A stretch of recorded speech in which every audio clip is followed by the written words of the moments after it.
नमस्कार, मैं अभिषेक कौशिक। नीतीश कुमार को लेकर पूरा मीडिया जगत में चर्चा चल रहा है और चर्चा है कि नीतीश जी भकुआ गए। हमारे बगल में बैठे हुए हैं एडी न्यूज़ इंडिया के प्रधान संपादक अमन सांडिल्य सर।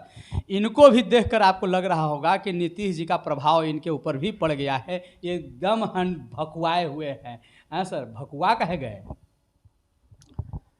हमारे बिहार के मुख्यमंत्री भकुआए हुए हैं तो क्या कीजिएगा।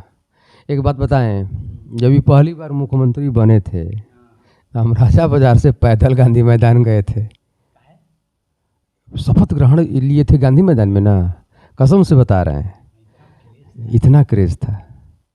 सत्ता परिवर्तन हुआ था और नीतीश जी के लिए जो जन समुदाय उमड़ा था गांधी मैदान में, देखने लायक था। समय है और भगवान श्री कृष्ण ने कहा है कि ये तो समय चक्र चलते रहता है, जो कभी शीर्ष पर है वो नीचे आएगा, जो नीचे है वो ऊपर जाएगा। समय चक्र का प्रभाव है और नीतीश जी का भकुआना आज की जो परिस्थिति है बिहार की, जदयू में आपसी जो खींचातानी है चरम पर है। वो देखिए, नीतीश कुमार जी की आदत दबाव की राजनीति करने वाली नहीं रही है। वो स्वतंत्र होकर के और खोल करके बैटिंग करते हैं। वो इस स्थिति में होते ही नहीं है कि कोई उनको सलाह दे तब वो कोई डिसीजन ले। सलाह देने वाले को भी बर्दाश्त नहीं करते हैं। आज स्थिति ये है कि पार्टी में दो विचारधाराओं की लड़ाई जदयू में है। दो ग्रुप, गुटबाजी कहिए उसको, गुटबाजी। जदयू की विचारधारा क्या है? उसकी कोई विचारधारा नहीं है। एक समाजवादी पृष्ठभूमि कह सकते हैं, क्योंकि नहीं, जनता दल से बना है। जनता दल का ही ये परिवर्तित रूप है। राष्ट्रीय जनता दल हो, जदयू हो, ये सब जनता दल से ही निकली हुई पार्टियां हैं ना। तो एक समाजवादी पृष्ठभूमि कह सकते हैं। लेकिन जिस समाजवाद को लेकर आज़ादी के बाद बहुत सारी पार्टियां बनी, या समाजवाद के जो पुरोधा थे, अब हैं कहाँ? अब हैं नहीं। अब भकुआने का जो कारण है, लगातार कुछ ऐसी घटनाएं हो गई हैं ना कि अब इनको समझे में नहीं आ रहा है कि पटिया कैसे संभालें। बताते हैं। पहली बात की, जदयू का एक धड़ा, एक हिस्सा नहीं चाहता कि आरजेडी के साथ रहें। प्रो बीजेपी है वो।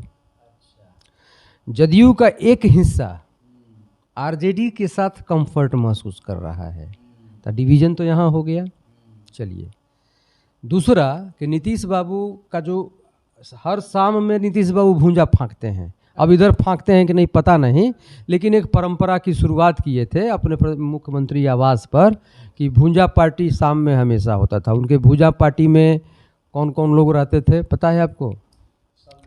श्रवण कुमार जी हो गए, मैंने जो भी है, नीरज जी हो गए हैं। नहीं वो समझ लेंगे कि मेरा भी नाम उसमें ABCDXYZ जो भी है ना। देखिए भाई, पार्टी में रहने वाले लोग अपने आप को बिहार की राजनीति में बड़ा श्रेष्ठ मान रहे हैं, क्योंकि वह मुख्यमंत्री के करीब रह रहे हैं। अगर किसी का नाम छूट जाएगा तो सुन करो भकुआ भूका जी। मुख्यमंत्री जी के करीब ललन सिंह जी भी हैं, बहुत करीब हैं, लेकिन वो भूंजा पार्टी में नहीं रहते हैं, है ना। अब विडंबना देखिए कि इसी भूंजा पार्टी का एक मंत्री अशोक चौधरी जी और राष्ट्रीय अध्यक्ष ललन सिंह जी के बीच में वाक युद्ध चरम पर पहुंच गया, वो मुख्यमंत्री की उपस्थिति में। मुख्यमंत्री जी भकुआया हुआ चेहरा लेकर के धीरे से कल से निकल गए। होशियार आदमी है वो, तो निकल गए। तो अभी अच्छा, कुछ घटनाएं आप मुख्यमंत्री जी का आप देखे होंगे, कैसे अपने अशोक चौधरी जी के कंधे पर अपना सर रख करके प्रेम प्रदर्शित करना। ठीक है, कि अरे नीतीश कुमार जी तो हमारे इतने करीबी हैं, आई ललन जी कौन है, राष्ट्रीय अध्यक्ष नाम के। ऐसे भी जेडीयू में राष्ट्रीय अध्यक्ष जो बनता है ना, उसको हमेशा संकट अनुभव करना चाहिए। यह हम माफ़ करिएगा, हम बार बार राष्ट्रीय जनता दल नाम ले रहे हैं। जेडीयू का जनता दल यूनाइटेड का जो राष्ट्रीय अध्यक्ष होता है, उनको हमेशा संकट का डर, यानी संकट रहता है उनका आभास रहता है कि मेरे ऊपर संकट है। यह इतिहास है जेडीयू का। आप उठा के देख लीजिए सभी राष्ट्रीय अध्यक्षों के साथ क्या क्या हुआ। और हम कई बार इस हमारे पिछले वीडियो में इस बात की हमने चर्चा किया है कि अगले बार नीतीश कुमार जब पलटी मारेंगे, पलटी मारने वाले हैं, पूरा सिम्टम दिख रहा है, पूरे पॉलिटिकल जो है स्ट्रीट में ये चर्चा हो रही है, पूरे पॉलिटिकल पंडित एनालिसिस कर रहे हैं, तो किसका बलि पड़ेगा? पृष्ठभूमि में पीछे जाइए। जब भारतीय जनता पार्टी को छोड़कर, एनडीए को छोड़कर नीतीश कुमार लालू जी के साथ जब गए थे 15 में, तो प्रशांत किशोर बहुत बड़ा पद दिया गया था, नीतीश कुमार के बेटा मान लिया गया था। और प्रशांत किशोर भी वही जो आज जन सुराज चला रहे हैं और बड़ा रणनीतिकार जिनके रूप में उनको ख्याति प्राप्त है। तो संहार हुआ उनका, पॉलिटिकल संहार, बहुत कोशिश किया गया हैंड टू डेथ, किल करने का। वो दूसरी बात है कि वो पॉलिटिकल बुझने वाले अपने खुद बड़ा खिलाड़ी हैं, अपने आप को संभाल लिए। अब चलिए, अब फिर आ गए इधर भाजपा में। तो कौन आए? आरसीपी। तो आरसीपी मुखर होकर राष्ट्रीय जनता दल के खिलाफ में आए और एकदम नीतीश जी के करीबी संगठन को भी खड़ा करने में बहुत एड़ी चोटी लगाए। जाति के कुर्मी तो लगा कि अरे भाई नीतीश कुमार भी तो हमरे जतिया के, अब हम ही असली उत्तराधिकारी। अब पार्टी के शीर्ष पर बैठा दिया गया। क्या हुआ?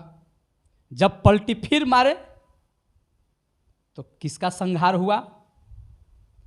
अब पलटी फिर मार रहे हैं तो राष्ट्रीय स्तर के जो नेता हैं शीर्ष पर, और उनके दिमाग में भी यह भ्रम हो गया है कि नीतीश कुमार हमरे सबसे नज़दीक है। बिहार के नहीं, पूरे देश के लोग जानते हैं कि नीतीश कुमार और ललन जी के बीच में कितना गहरा संबंध है, रिश्ता है। तो नीतीश कुमार ललन जी को भ्रम होना लाजमी भी है, लेकिन अब पलटी मार रहे हैं तो किसी का न किसी का बलि होना है, संहार होना है। ललन जी, हम समझ रहे हैं, लग रहा है कि इनको बलि का बकरा बनाया जाएगा। और ऐसे भी नीतीश कुमार जी के लिए कहा जाता है ऐसा कोई नहीं सगा जिसको नीतीश जी ने नहीं ठगा। आप इतिहास जॉर्ज फर्नांडिस से लेकर शरद यादव से लेकर जितने नाम अभी हम गिना रहे हैं, ये सब के सब ठगे हुए, ठगाए हुए लोग हैं। तो ये सब कारण है। कल है हमारी बातचीत के जेडीयू के बड़ा नेता से हुआ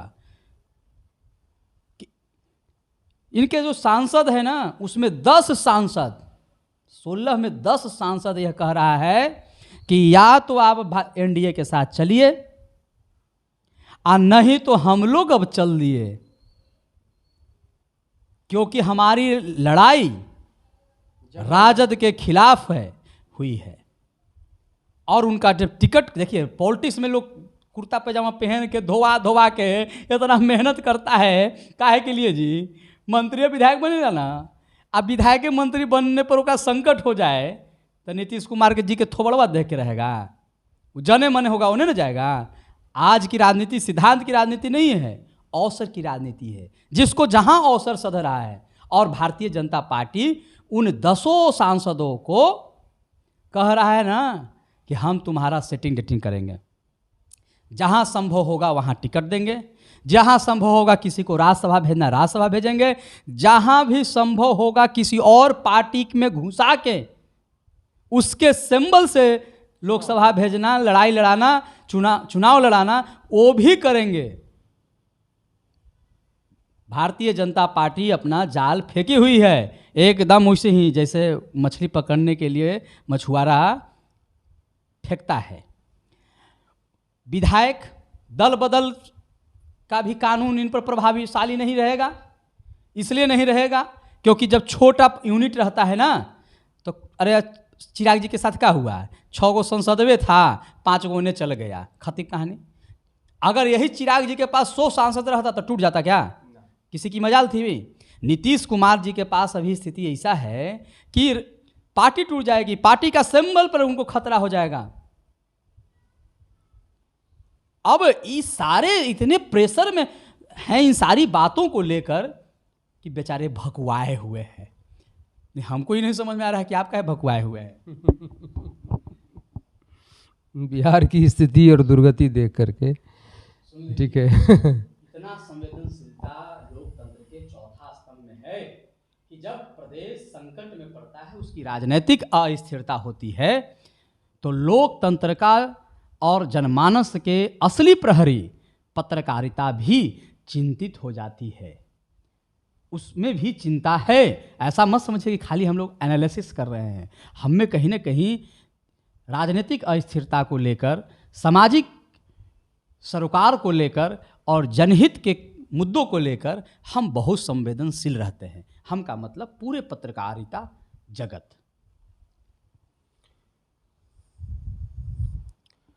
आज के इस परिचर्चा में इतना ही। अभी आप कौशिक जी को सुन रहे थे।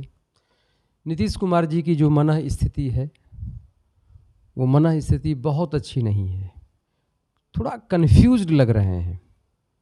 जब भी पत्रकार या कोई अन्य उनसे बात करने का प्रयास करता है, तो उनकी बातों से ये पता चलता है कि कन्फ्यूजन ज़्यादा है, पार्टी की स्थिति खराब है या उनका स्वास्थ्य सही नहीं है, पता नहीं। ईश्वर करें उन्हें लंबी आयु भगवान प्रदान करें, लंबे समय तक बिहार की सेवा, समाज की सेवा करते रहें। लेकिन अभी वर्तमान में जो स्थिति उनकी है, ऐसा लगता है कि उनके ऊपर में बहुत भारी दबाव है, जैसे चारों तरफ से उन्हें दबाया जा रहा हो, उन्हें परेशान किया जा रहा हो। अगर ऐसा है भी तो जाहिर सी बात है ये प्रेशर पार्टी के तरफ से हो सकता है या आरजेडी के तरफ से हो सकता है। बाकी की समीक्षा विश्लेषण आप स्वयं कर सकते हैं। आज के लिए इतना ही। नमस्कार, जय हिंद।